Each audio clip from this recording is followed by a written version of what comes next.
Hello to everybody watching this. My name is John Pickering, and I suppose if you're watching this, you have an interest in behaviour science and the environment and behaviour change. So I guess we already have a lot in common. However, I just wanted to firstly begin by giving a bit of an overview of our organisation, Evidn. And at Evidn, we have a mission of positively influencing the lives of 1 billion people through behavioural science. And the rationale for that is twofold, I suppose. And the first is that many of these big challenges that the world is facing boil down to human behaviour challenges. And so therefore, secondly, that the extent to which we can understand human behaviour and modify it is likely to be really important in formulating solutions to those problems. And therefore, if I think about Evidn, there's really two main things that we do. We conduct analysis of human behaviour, and then we implement strategies to ultimately look at modifying and changing human behaviour. And there's a project that I wanted to share with everybody today is particularly relevant to the solution search, and it's known as Cane Changer. And Cane Changer is a program that Evidn created that is a behaviour change program for protecting one of the most important environmental assets in the world, and that's the Great Barrier Reef. And the problem that Cane Changer was designed to solve was essentially water quality running into the reef off the adjacent farmland here in Queensland, in Australia.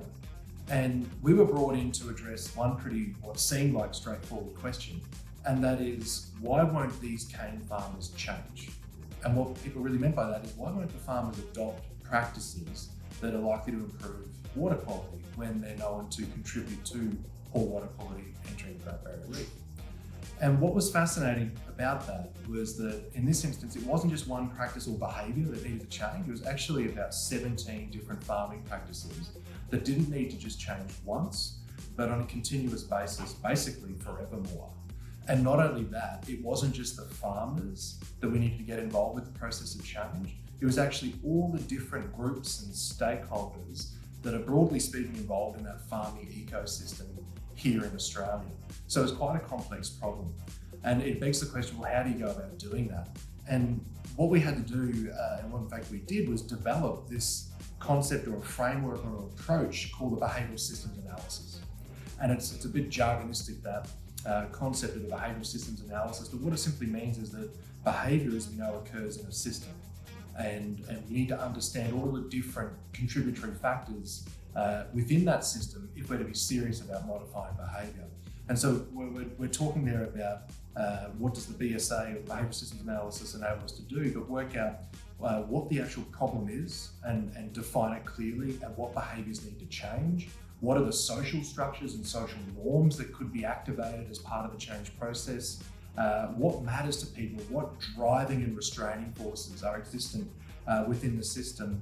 And how do you actually embed meaningful change within that system as you go, and the strategies therefore that can be created as part of that analysis process?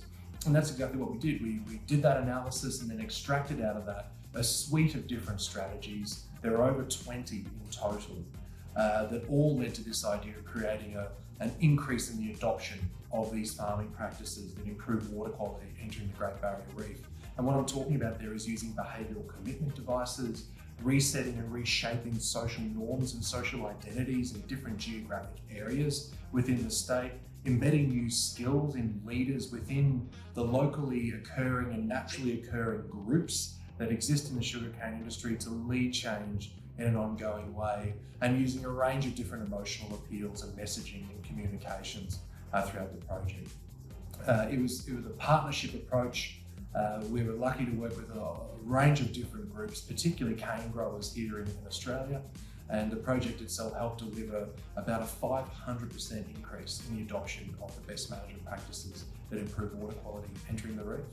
And so we're delighted to be part of the solution search process, and certainly wish everybody well as they go through the solution search process itself. And ultimately what the world needs is more behavioural science and very committed and motivated people to make it happen. So thank you very much and good luck.